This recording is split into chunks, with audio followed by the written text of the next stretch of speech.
जय भोलेनाथ। हर हर महादेव। कर्क राशि, आप सबका बहुत बहुत स्वागत है। मित्रों, आने वाले समय में घर में होगी पैसों की बारिश, जिसकी वजह से जो भाग्य में नहीं वो भी मिलेगा। मित्रों, कई जातक हमसे यह सवाल पूछते हैं, उनके मन में यह उत्सुकता रहती है, क्या हमारी कुंडली में राजयोग है या नहीं है। आज के इस वीडियो में हम आपको एक ऐसी सरल विधि बताने जा रहे हैं जिसका उपयोग करके आप स्वयं यह पता लगा लेंगे कि आपकी कुंडली में राजयोग है या नहीं है। इसके साथ साथ दोस्तों, आज के इस वीडियो में हम आपके जीवन काल के बारे में हर एक बात के बारे में चर्चा करने वाले हैं। क्यों आपके जीवन में इतनी समस्याएं चल रही हैं? हम काफी लंबे समय से यह देखे चले आ रहे हैं कि आपके जीवन में समस्याओं का अंत नहीं हो रहा है। खासतौर से रुपये पैसे को लेकर समस्या बहुत अधिक बढ़ गई है और रिश्ते नातों में भी उथल पुथल मची हुई है।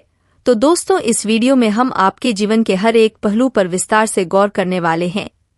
आपके जीवन की सफलता, आपके जीवन की असफलता, आपके उतार चढ़ाव, हर एक विषय पर चर्चा करने वाले हैं।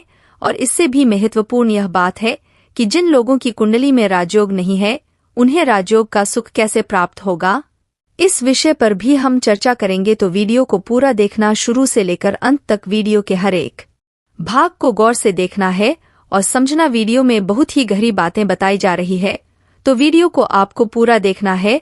और आपसे एक निवेदन है कि चैनल को सब्सक्राइब करना भी ना भूले और कमेंट में पूरे भक्ति भाव के साथ जय मां भद्रकाली लिखना भी ना भूले। माता आपका कल्याण करेंगी।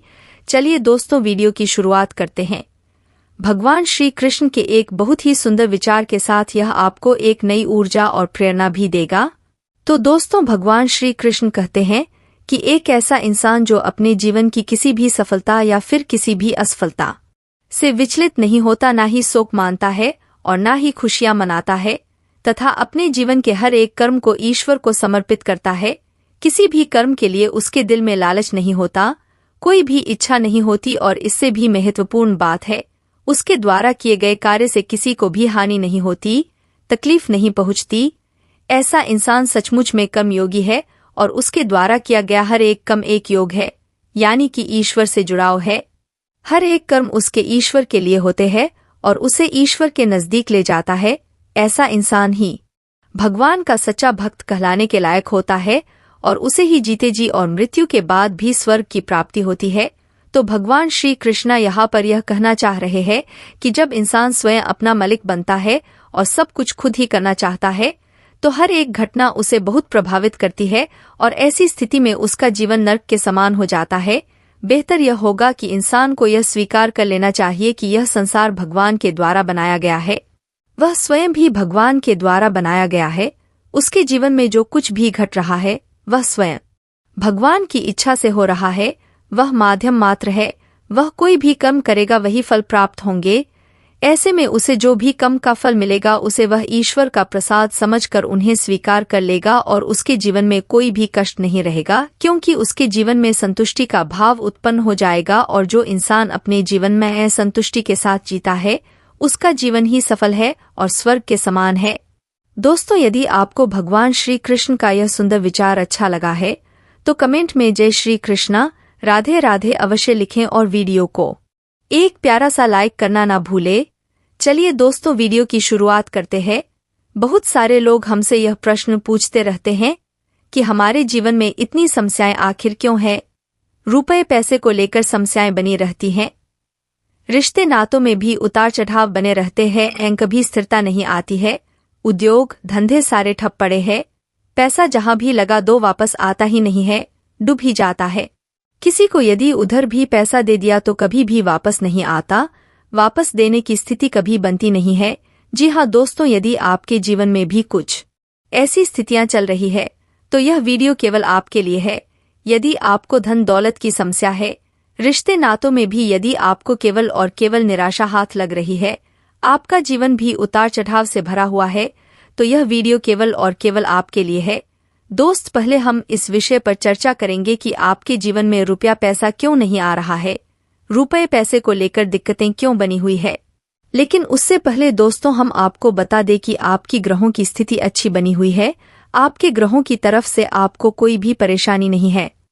तो फिर आपके मन में यह सवाल उठेगा कि फिर ऐसी कौन सी समस्या है जो आप अपने जीवन में इतने दुखी है, परेशान है, आपके धंधे व्यापार चल नहीं पा रहे हैं, रुपए पैसे की इतनी दिक्कत क्यों बनी हुई है?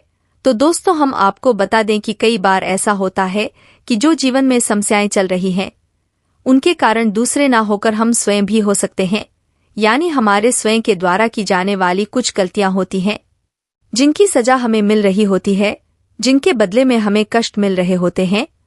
जी हाँ दोस्तों, और आपके साथ तो अक्सर ऐसा होता है कि आपको अक्सर अपने लोगों से ही धोखा मिलता है, आपके अपने ही आपका शोषण करते हैं, आपकी परेशानियां बढ़ती रहती हैं और प्रेम के मामले में भी आपकी राशि के जातक अक्सर धोखा खाते हैं, अक्सर परेशान रहते हैं, या तो आप लोगों को सच्चा प्रेम कभी मिल ही नहीं पाता है, और यदि मिल भी जाता है उसमें इतनी रुकावटें आती हैं कि कभी कभार रिश्ता समाप्त होने की स्थिति बन जाती है। तो दोस्तों हम आपको बताएंगे कि आपके द्वारा कौन सी ऐसी गलतियां की जा रही है जिनकी वजह से आपके जीवन में सारी समस्याएं चल रही है। कहीं ना कहीं उसके लिए आप स्वयं ही जिम्मेदार हैं। दोस्तों हमें यह स्वीकार करने में कभी झिझक नहीं होनी चाहिए कि गलती हमारी भी हो सकती है। तो दोस्तों ध्यान से सुनिए कि सबसे पहली गलती आपकी क्या है। हम आपको बता दें कि आपकी सबसे पहली गलती जो आपकी सफलता की सबसे बड़ी बाधक है वह है कि आप अपने आसपास नकारात्मक वातावरण हमेशा बनाकर रखते हैं। जी हाँ दोस्तों, आप माने या ना माने लेकिन यह बात 100% सत्य है। लेकिन कैसे, यह हम आपको बताते हैं। तो दोस्तों आपकी सबसे बड़ी गलती है कि आप बात बात पर क्रोध करते हैं, और यदि आप क्रोध कर नहीं पाते हैं तो गुस्सा आपके मन में भरा रहता है।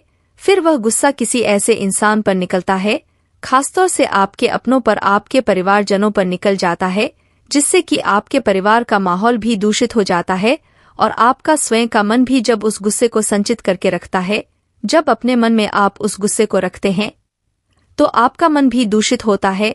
इससे आपके आसपास एक नकारात्मक वातावरण तैयार होता है, आपके परिवार का माहौल भी नकारात्मक हो जाता है।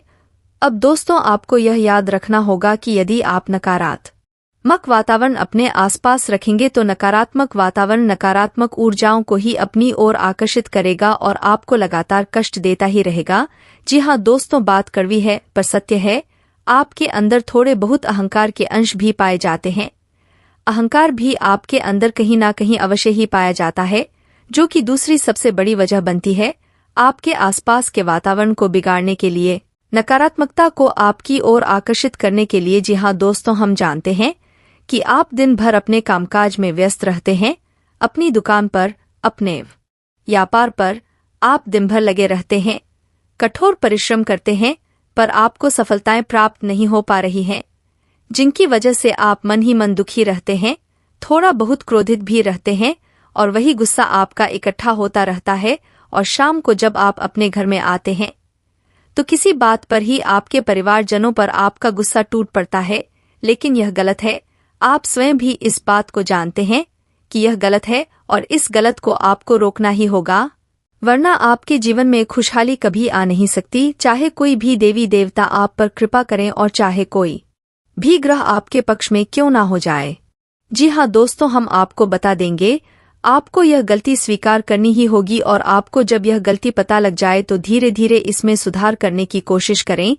आप देखेंगे कि परिस्थितियां बदलना शुरू हो जाएंगी। तो दोस्तों अब कुछ जातक ऐसा सोचेंगे कि आखिर क्रोध को कैसे काबू में करेंगे, या मन खराब है तो उसे कैसे संतुलित करेंगे।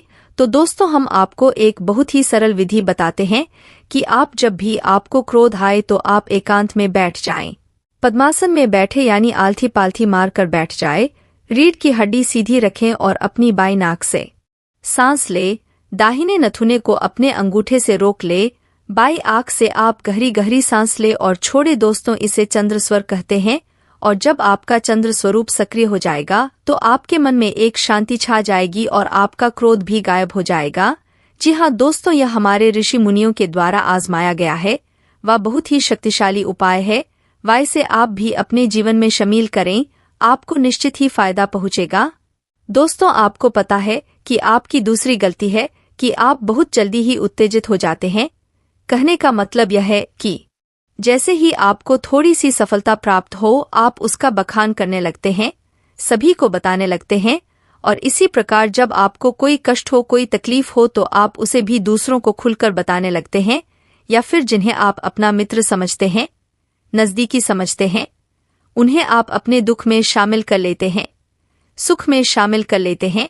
लेकिन दोस्तों, आप याद रखें कि हर एक व्यक्ति जो आपके नज़दीक है, आपका खास है। जरूरी नहीं कि वह हमेशा आपका खास हो सकता है मन ही मन में आपसे बहुत दुश्मनी मानता हो, आपसे बहुत ही ज्यादा नफरत करता हो। आप उसे जब अपनी कोई भी बात बताते हैं, जैसे आपकी खुशी या आपका दुख, तो वह इंसान अपने मन में नकारात्मक विचार लाता है, जिसका आपके ऊपर भी प्रभाव पड़ता है। जी हाँ दोस्तों, याद रखें, आपके मन में जो चल रहा है, आपके जीवन में जो चल रहा है, उसे आप किसी के साथ चर्चा न करें जब तक उसका एक उचित परिणाम प्राप्त न हो जाए। मित्रों, अब जो हम आपको बात बताने जा रहे हैं, एक ऐसा उपाय बताने जा रहे हैं, उसको पूरे होशो आवाज में सुनिएगा। ये उपाय आपके जीवन से सारी दिक्कत, परेशानियों को दूर करने का दम रखता है। तो ध्यान से सुनिए अब। तो आपके जीवन में रैन बसेरा किसका है, क्या दुखों का है?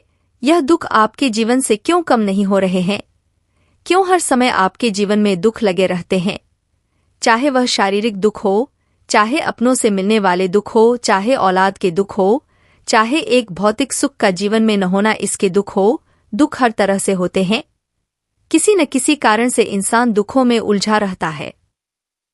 जब दुख लंबे समय तक इंसान के जीवन से न जाए, तब यह हमें सोचने पर मजबूर कर देता है कि ऐसा क्या कारण है? क्या ज्योतिष कारण है? क्या मेरी किस्मत से जुड़े कारण है जो मुझे पल पल में और लंबे समय तक दुख ही दुख दे रहे हैं? आज मैं आपको बताने वाला हूं कि ऐसे दुख जो जीवन में हमेशा इंसान के जुड़े रहते हैं, या फिर यूं कहें कि इंसान के जीवन में दुखों का ही रेन बसेरा हो जाता है।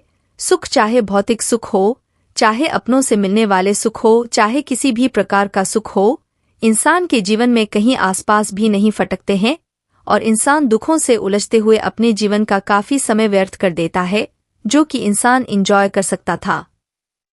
आज मैं आपको बताने वाला हूं कि ऐसे क्या कारण होते हैं और इन दुखों को कैसे हम अपने जीवन से निकाल सकते हैं। आपने केतु के बारे में तो सुना ही होगा। केतु हमारे जीवन में अगर शुभ हो तो इंसान को जीवन में हर तरह की ऐश और शोहरत देता है, हर तरह के एंजॉयमेंट देता है। पर जब केतु ही डिस्टर्ब हो जाए तो इंसान दुखों के अलावा जीवन में कुछ नहीं बोल पाता है। केतु के खराब होने के कई कारण हैं। अगर हम बात करें कि केतु अगर कुंडली में खराब हो जाता है तो उसके कारण क्या होते हैं? सूर्य शुक्र की युति हो जाए, चंद्र शनि की युति हो जाए, अगर केतु कहीं गलत भाव में चला गया तब शुक्र कुंडली में मारा जाता है, तब भी केतु खराब होता है। और खराब केतु खराब कुंडली में देखने में तो बहुत अच्छा बैठा हुआ है ऐसा लगता है, पर उस केतु के छुपे छुपाए परेशानियां और लक्षण हमेशा हमें हमारे जीवन में कहीं न कहीं हमें परेशान करती रहती हैं। व्यक्ति चाहता तो बहुत कुछ है कि वो इंसान अपने जीवन में हमेशा सुखों को पाए, दुखों पर जीत हासिल करें और सुखों का आनंद उसके जीवन में, उसके परिवार में खुशियां लेकर आए। पर जब केतु डिस्टर्ब हो जाता है तब ऐसे केस पर लोगों की सलाह भी उल्टी पड़ जाती है, यानी कि वो अच्छे के लिए सलाह देते हैं या फिर कई बार तो अपने फायदे के लिए लोगों को सलाह देते हैं कि आप अपना मकान बेच दो, आप यह कर दो, आप औलाद को बेदखल कर दो। ऐसे ही सलाहों में भी इंसान फंस जाता है। जब केतु खराब होता है, इंसान को जो सलाह दूसरे देते हैं वो इंसान को परेशानी में डाल देती है। अब केतु अगर आपको लग रहा है इस तरह से आपके जीवन में दुख दे रहा है, वह शारीरिक दुख दे रहा है। शारीरिक दुखों में सबसे ज्यादा इंसान की हड्डियों में परेशानी की रेट करता है। इंसान के जॉइंट दुखते हैं, इंसान को पेशाब की दिक्कत होती है। यह सब दिक्कतें किडनी, पेशाब, हड्डियां, जोड़, यह सब केतु से देखी जाती है। अगर व्यक्ति के जीवन से लंबे समय तक दर्द नहीं जा रहा है तो समझ लीजिए कि यह केतु के बुरे लक्षण हैं। मान लीजिए केतु आपको बुरे लक्षण दे रहा है और आपको यह पहचान भी हो गई है कि केतु अब बुरे लक्षण दे रहा है, तो केतु के उपाय के लिए आपको क्या करना है? कुछ उपाय हैं जो कि केतु के असर को जीवन में आते ही उनको सही करने में काफी ज्यादा हेल्पफुल होते हैं। पहले उपाय की अगर हम बात करें तो वह होता है मछलियों को कुछ न कुछ देने का उपाय। आपके यहाँ कोई नदी नहर है तो आप वहां जाइए, मछलियों को 7 अनाज के आटे से बनी हुई गोलियां डालिए। आप किसी से सलाह लेने से पहले आपको पता है केतु आपका खराब है, बुरे लक्षण दे रहा है, तो कोई भी काम करने से पहले अपने आसपास कोई नदी, नहर, नाला तलाश लीजिए जहां पर मछलियां हो। आपने क्या करना है, आप सात अनाज जो होता है आपको मार्केट से ही मिल जाएगा। यह आटा, कुछ आटे की गोलियां बना लीजिए छोटी छोटी और जाइए उस नदी नहर के किनारे जहां पर मछलियां हो, वहां पर जाकर मछलियों को गोलियां डालिए। आप गोलियां डालेंगे तो आपके अंदर ऑटोमेटिकली सच्ची और अच्छी सूझबूझ देने की शक्ति आपको मिलेगी। यह शक्ति कैसे मिलेगी समझ लीजिए। सात अनाज का कारक जो है वह शुक्र ग्रह से संबंधित है। शुक्र ग्रह से संबंधित चीज हमने शनि यानी कि मछलियों के पास पहुंचानी है। मछलियों के पास पहुंचकर जो शनि के एजेंट है राहु और केतु, यहाँ पर केतु उच्च होता है क्योंकि शुक्र और शनि का जब भी मेल होता है तब केतु पॉजिटिव बनता है। यह आपको एक अच्छी सूझबूझ देने में काम करेगा। हो सकता है कि आपको पहली बार में ही इस उपाय के इफेक्ट दिखाई दे। पॉजिटिविटी इतनी आएगी कि आप खुद महसूस करोगे, अच्छी सोच आपके अंदर जागृत होगी, अच्छा डिसीजन ले पाओगे, किसी के चक्रों में नहीं रहोगे, अच्छी तरह से डिसीजन लेकर अपने जीवन में संकट नहीं आने दोगे, नहीं कष्टों में फंस पाओगे और कष्ट चल रहे हैं तो उनसे निकल पाओगे। अब दूसरा उपाय क्या होता है, मान लीजिए सूर्य और शनि का योग है, तब भी यहाँ पर केतु खराब हो जाता है। मान लीजिए सूर्य शनि आपके कुंडली में खराब है तो ग्रहण के उपाय करते रहिए जैसे कि मैं आपको बताता हूँ। पूजा वाला नारियल, काले सफेद तिल, बादाम, उड़द, इन चीजों को काले कपड़े में लपेट के जल प्रवाह करते रहिए। एक रेमेडी हो गई। जब भी सूर्य और शुक्र कुंडली में इकट्ठे हो तब ऐसे केस में यह दिक्कत बहुत ज्यादा देता है। औलाद की दिक्कतें दे सकता है, आपकी शरीर की दिक्कत दे सकता है। ओवल केतु को डिस्टर्ब करने वाला यह योग होता है।